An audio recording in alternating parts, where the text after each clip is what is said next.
পালিয়ে আসা মিয়ানমারের ৩৪ সেনা ও বিজিবি সদস্য সহ মোট ৪০ জন নাগরিককে নিয়ে বুধবার বিকেলে কক্সবাজার বিমানবন্দর থেকে মিয়ানমারের উদ্দেশ্যে রওনা হয় বিশেষ ফ্লাইট।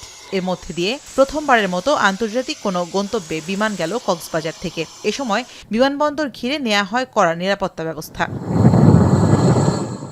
এর আগে সোয়া ১১টার দিকে বাস যোগে মিয়ানমার সেনা ও বিজিবির ৩৪ জন সদস্যকে কড়া নিরাপত্তায় আনা হয় কক্সবাজার বিমানবন্দরে।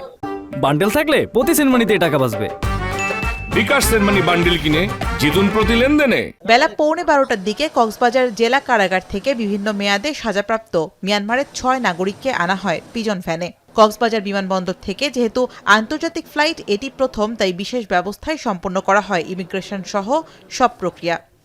এখানে আমাদের পার্টে যত প্রক্রিয়া ছিল সব সম্পূর্ণ করে তারা ফ্লাই করেছে কিছুক্ষণ আগে।